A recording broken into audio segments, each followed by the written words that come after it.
नमस्कार दोस्तों, स्वागत है आपका जरधारी क्लासेस में। उत्तराखंड प्रतियोगी परीक्षाओं की इस एमसीक्यू बेस्ड सीरीज में आज हम दूसरी क्लास में चर्चा करेंगे उत्तराखंड का इतिहास, प्रागैतिहासिक काल, पुरातात्विक स्रोत और साहित्यिक स्रोत से संबंधित नवीनतम पैटर्न पर आधारित एमसीक्यूज, जो कि आगामी यूके और यूकेपीएससी द्वारा आयोजित सभी परीक्षाओं हेतु महत्वपूर्ण होने वाले हैं। चलिए दोस्तों, वीडियो शुरू करते हैं। क्वेश्चन नंबर 1 है, सूची 1 और सूची 2 को सम्मिलित कीजिए और सूचियों के नीचे दिए गए कोड का प्रयोग कर सही उत्तर चुनिए। तो यहाँ पर दो सूचियां दे रखी है। सूची 1 में स्थल और गुफाएं हैं और सूची 2 में उनकी विशेषता या वो कहाँ से प्राप्त, वहां से क्या प्राप्त हुए हैं। तो इनका हमने मिलान करना है। तो देखिए, पहला है फलसीमा। देखो फलसीमा, इसका जो सही होगा, फलसीमा से क्या प्राप्त हुए हैं, योग मुद्रा व नृत्य मुद्रा आकृति। तो यहाँ पर फलसीमा का है 2 वाला ऑप्शन है। और कसार देवी, यहाँ से 14 नर्तकों का सुंदर चित्रण मिला हुआ है। ग्वारख्या गुफा, जो ग्वारख्या गुफा है, यहाँ से मनुष्य को त्रिशूल आकार में अंकित किया गया है। और किमनी गांव, यहाँ से सफेद रंग के चित्रित हथियार व पशु मिले हुए हैं। तो यहाँ पर आप देख सकते हैं, ए का 2 है, बी का 1 है और सी का 4 है। तो यहाँ पर ए ऑप्शन सही जवाब हो जाएगा। तो इसको ये वाला ए ऑप्शन वाला सही जवाब है। तो देखिए, फल सीमा जो कि अल्मोड़ा में है, यहाँ से योग मुद्रा और नृत्य मुद्रा वाली मानव आकृतियां प्राप्त हुई है। कसार देवी मंदिर ये अल्मोड़ा में है, यहाँ से 14 नर्तकों का सुंदर चित्रण मिला हुआ है। ग्वारख्या गुफा चमोली में स्थित है, ये मनुष्यों को त्रिशूल आकार में अंकित किया गया है। और किमनी गांव जो कि चमोली में स्थित है, यहाँ से हल्के सफेद रंग के चित्रित हथियार व पशुओं के चित्र मिले हुए हैं। क्वेश्चन नंबर 2 है, उत्तराखंड में प्रागैतिहासिक शैल चित्रों की पहली खोज किसे माना जाता है। तो यहाँ पर प्रश्न क्या बोला है, शैल चित्रों, प्रागैतिहासिक शैल चित्रों की पहली खोज किसे माना जाता है और ये किस नदी के तट पर स्थित है।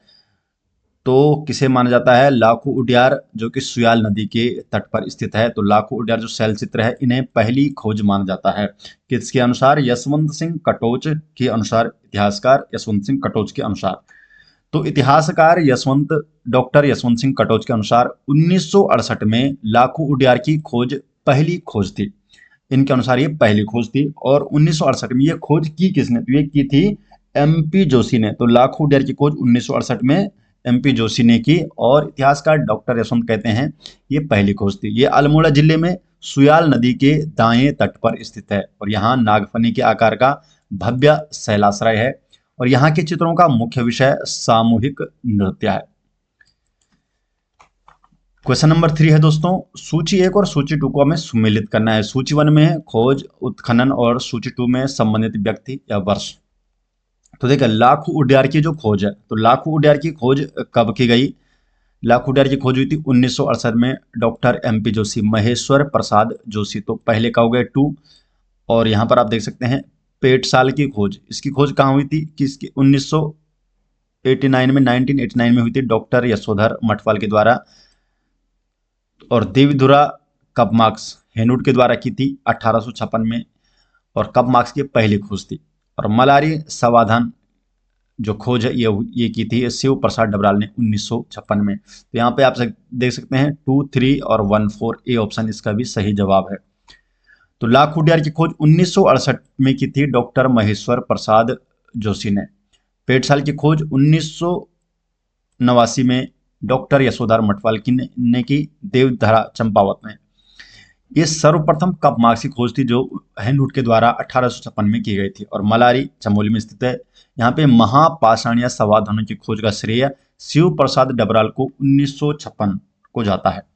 क्वेश्चन नंबर 4, चमोली जनपद स्थित ग्वारख्या उड्यार को पुरातत्वविदों के अनुसार उजागर करने का श्रेय किससे जाता है। तो हर प्रकार की मैंने आपके लिए यहाँ पर प्रश्न लाए हैं जो कि लेटेस्ट एग्जामों के अनुसार अब पूछे जा रहे हैं। तो उसी बेस पे मैंने आपके लिए प्रश्न बनाए हैं। तो इसका सही जवाब क्या है, राकेश भट्ट। चमोली जनपद में जो ग्वारख्या उड्यार है, इसको पुरातत्वविदों के सम्मुख उजागर करने का श्रेय राकेश भट्ट को जाता है। तो ग्वारख्या उड्यार चमोली के डुगरी गांव में स्थित है। यद्यपि स्थानीय लोग इसे पहले से जानते थे, लेकिन पुराविदों हेतु इसे राकेश भट्ट ने उजागर किया। यहाँ पीली चट्टान पर गुलाबी व लाल रंग के चित्र हैं डॉक्टर मठपाल के अनुसार ये उत्तराखंड की संभवतः सबसे सुंदर कृतियां हैं। क्वेश्चन नंबर 5, उत्तराखंड से प्राप्त ताम्र मानव आकृतियों के संबंध में बनकोट, जो कि पिथौरागढ़ में स्थित है, से कितनी मानव आकृतियां प्राप्त हुई है? तो बनकोट पिथौरागढ़ से जो ताम्र मानव आकृतियां है तो कितनी प्राप्त हुई है? तो 8 मानव आकृतियां प्राप्त हुई है, ताम्र मानव आकृतियां। तो बी ऑप्शन। तो बनकोट से 8 ताम्र मानव आकृतियां प्राप्त हुई है। इससे पूर्व 1986 ईस्वी में अल्मोड़ा जनपद से भी एक ताम्र आकृति मिली थी और नैनीताल में 1999 से 5 ताम्र मानवाकृतियां मिली है। क्वेश्चन नंबर 6, यहाँ पे आप कथन वाले प्रश्न है कि अल्मोड़ा प्रकार की मुद्राओं के संदर्भ में निम्नलिखित कथनों पर विचार कीजिए। तो ये अल्मोड़ा प्रकार की मुद्राएं हैं और इनके संबंध में इन कथनों पर हमें विचार करना है। कथन एक क्या कहता है? इस प्रकार की मुद्राएं केवल उत्तराखंड राज्य में ही मिलती है। तो जो अल्मोड़ा प्रकार की मुद्राएं केवल उत्तराखंड राज्य में मिलती है, तो सही कथन है ये। और दूसरा कथन बोलता है कि अल्मोड़ा प्रकार की 54 मुद्राएं ब्रिटिश संग्रहालय में स्थित है, लंदन में संरक्षित है। तो ये वाला जो कथन ये गलत है। यहाँ पे 54 नहीं बल्कि केवल 4 मुद्राएं वहां पर क्या है? संरक्षित है। तो इसलिए केवल कथन एक सही है। तो केवल कथन एक आपका सही जवाब होगा। तो ए ऑप्शन सही जवाब हो जाएगा। अल्मोड़ा प्रकार की मुद्राएं ये केवल उत्तराखंड में मिलती है, बिल्कुल सही है। और ब्रिटिश संग्रहालय में केवल 4 मुद्राएं हैं। 54 मुद्राओं की जो यहाँ पे बात की गई वो कहां पर मिलती है? कत्यूरी घाटी से मिली है 54 मुद्राएं। क्वेश्चन नंबर 7 है, सूची 1 और सूची 2 को सम्मिलित करना है। सूची 1 में है मलारी सर्वेक्षण जो किया गया उसके साक्ष्य हैं और किस वर्ष ये मिले हैं, क्या वहां पर जो इसके बारे में विवरण है, क्या मिला है इसके बारे में। तो जो प्रथम सर्वेक्षण हुआ था, तो प्रथम सर्वेक्षण कब हुआ था? तो प्रथम सर्वेक्षण हुआ था यहाँ पर, प्रथम सर्वेक्षण जो हुआ था उसमें क्या मिला है? हिमालयी जुबू वृषभ पशु का कंकाल। द्वितीय सर्वेक्षण के संबंध में क्या है? सूची में बता रहे हैं 5.2 किलोग्राम का स्वर्ण मुखौटा। तो पहला है महापाषाणीय समाधान, ये 1956 में शिव प्रसाद डबराल द्वारा इसकी खोज की गई। और समाधान समानता, और यह है स्वात घाटी की गांधार सभागृह से ये मिला है। तो यहां पर आप देख सकते हैं ए ऑप्शन इसका सही जवाब हो जाएगा। तो प्रथम सर्वेक्षण हुआ था 1983 में, एक पशु हिमालयी जुबू या हिमालयी वृषभ का संपूर्ण कंकाल यहां पर मिला है। द्वितीय सर्वेक्षण 2001-2 में हुआ और 5.2 किलोग्राम का स्वर्ण मुखौटा मिला है। महापाषाणीय समाधान की खोज 1956 में शिव प्रसाद डबराल ने की थी। क्वेश्चन नंबर 8, निम्नलिखित में से कौन सा युग्म सुमेलित नहीं है? तो यहाँ पर सुमेलित युग्म कौन सा नहीं है? तो लाखों उड्यार 3 रंगों का प्रयोग किया गया था, बिल्कुल सुमेलित है। किमनी गांव में हल्के सफेद रंग के चित्र मिले, ये भी सही है।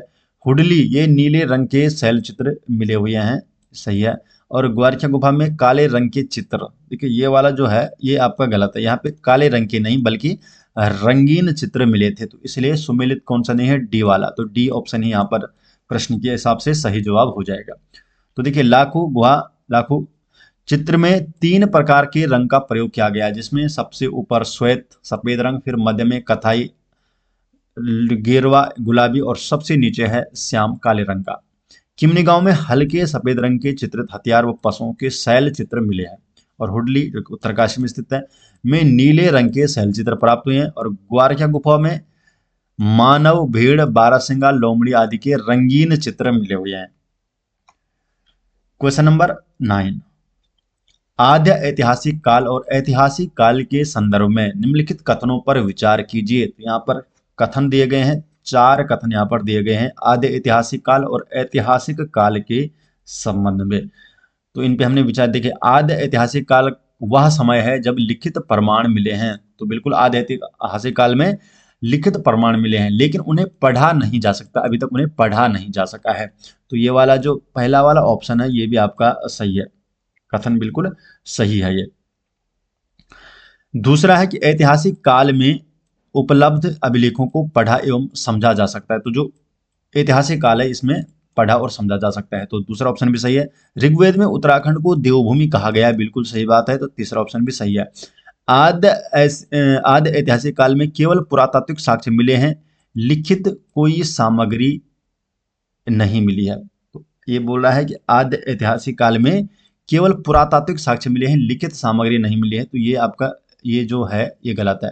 यहाँ पर क्या है, लिखित सामग्री यहाँ पर मिली हुई है। ठीक है, तो आ देते हैं इसमें लिखित सामग्री मिली है, केवल क्या है उन्हें पढ़ा नहीं जा सकता था। जो पहला वाला ऑप्शन है उसका ये अपोज कर रहा है। तो ये वाला फोर्थ वाला जो ऑप्शन है ना, ये आपका गलत है। इसका मतलब यहाँ पर पहला, दूसरा और तीसरा, पहला, दूसरा और तीसरा, 1 2 3, तो सी ऑप्शन यहाँ पर सही जवाब हो जाएगा। देखिए कथन फोर्थ गलत क्यों है, क्योंकि लिखित सामग्री वहां पर मिली है लेकिन केवल पढ़ा नहीं जा सकता उनमें। और ऋग्वेद में उत्तराखंड को देवभूमि और मनीषियों की पूर्ण भूमि कहा गया है। नेक्स्ट क्वेश्चन है दोस्तों, क्वेश्चन नंबर 10। स्कंद पुराण में वर्णित तथ्यों के आधार पर निम्नलिखित कथनों की जांच करें। तो स्कंद पुराण की बातें कर रहे हैं। तो स्कंद पुराण में इसमें 5 हिमालयी खंडों का उल्लेख है। बिल्कुल सही है, 5 हिमालयी खंडों का यहाँ पर उल्लेख किया गया है।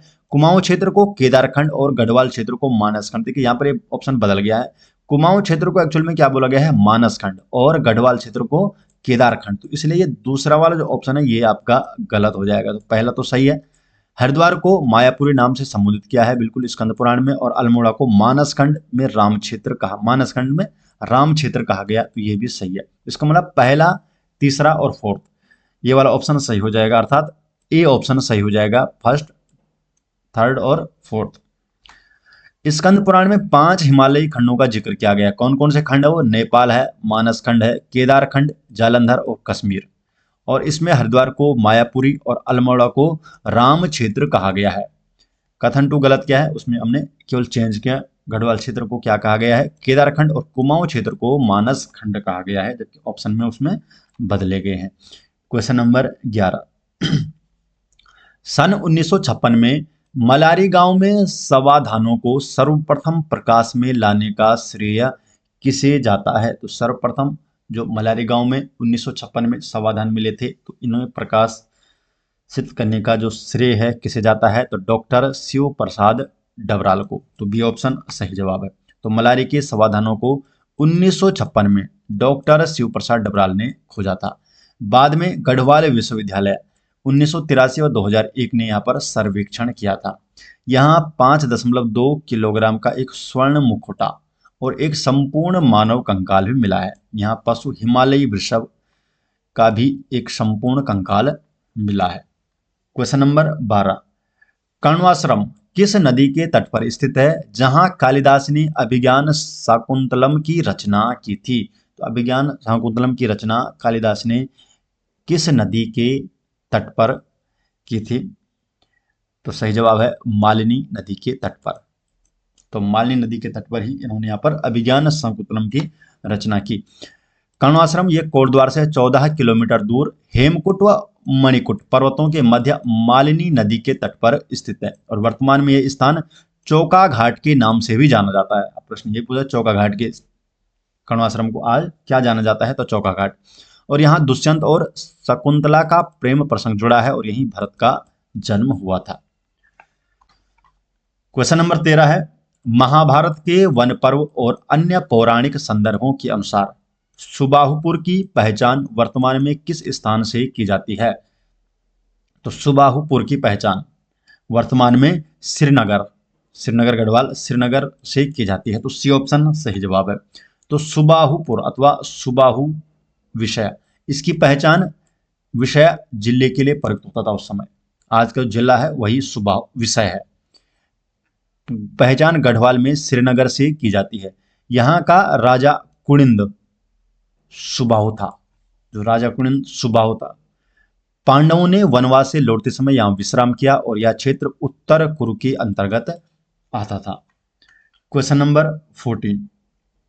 स्कंद पुराण के केदार खंड में गढ़वाल की सीमाओं का विस्तार गंगा द्वार हरिद्वार से लेकर किस पर्वत तक बताया गया है। तो गंगा द्वार जो कि हरिद्वार है, यहां से लेकर किस पर्वत तक बताया गया है स्कंद पुराण के केदार खंड में गढ़वाल की जो सीमाएं हैं। तो ये बताया गया है गंगाद्वार से श्वेत पर्वत हिमालय तक। बी ऑप्शन सही जवाब है। तो देखिए केदारखंड के अनुसार गढ़वाल का जो विस्तार है, लंबाई है गंगाद्वार से श्वेत पर्वत जो हिमालय तक, और चौड़ाई है तमसा टोंस नदी से बोधांचल नंदा पर्वत तक। ये क्षेत्र 50 योजन लंबा और 30 योजन चौड़ा बताया गया है उसमें। क्वेश्चन नंबर 15,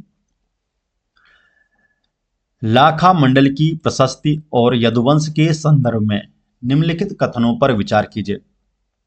तो पहला कथन है, ईश्वरा की लाखा मंडल प्रशस्ति में यदुवंशीय राजाओं की 11 पीढ़ियों के 12 शासकों का नाम मिलता है। तो ये कथन आपका बिल्कुल सही है कि जो ईश्वरा के लाखा मंडल प्रशस्ति है, इसमें जो यदुवंशी राजा थे तो 11 पीढ़ियों और 12 शासकों का वहां पर नाम मिलता है।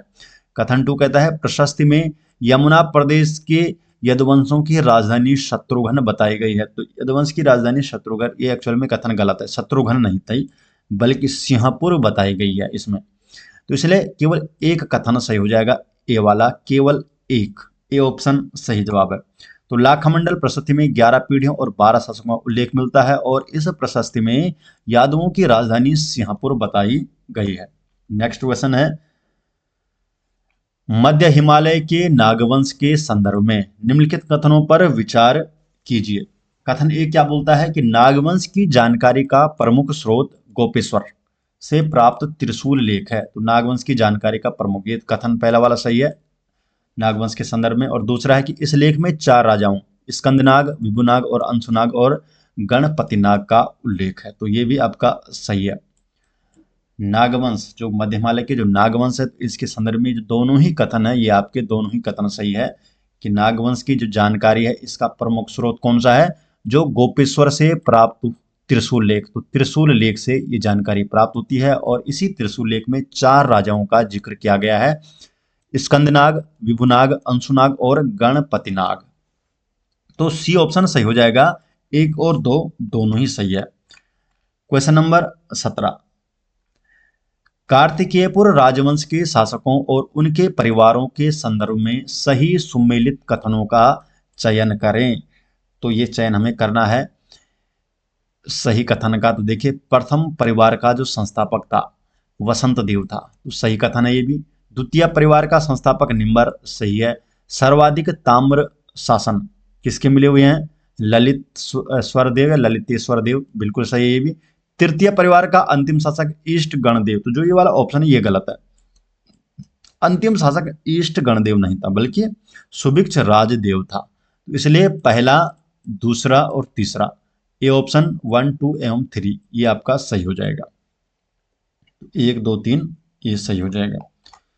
तो ललितेश्वर देव जो कि निम्बर का पुत्र था, सर्वाधिक ताम्र शासन मिले हैं। और कथन 4 गलत है क्योंकि तृतीय परिवार का जो अंतिम शासक था सुभिक्ष राजदेव था, जबकि ईस्ट गणदेव ने राजा का एकीकरण किया था।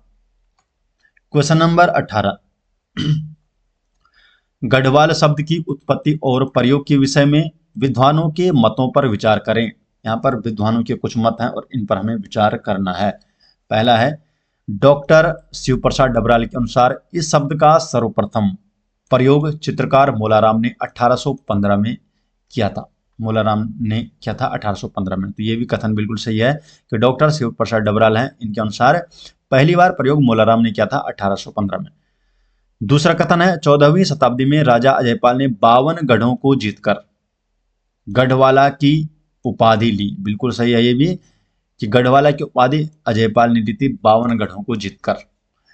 कवि भूषण ने राजा फतेह शाह की प्रशस्ति में गढ़वार शब्द का प्रयोग किया है। तो ये कथन भी सही है, कवि भूषण ने गढ़वार शब्द का प्रयोग किया। और 1700 ईस्वी में, संवत 1757, इसके ताम्रपत्र में गढ़वाल शब्द का उल्लेख मिलता है।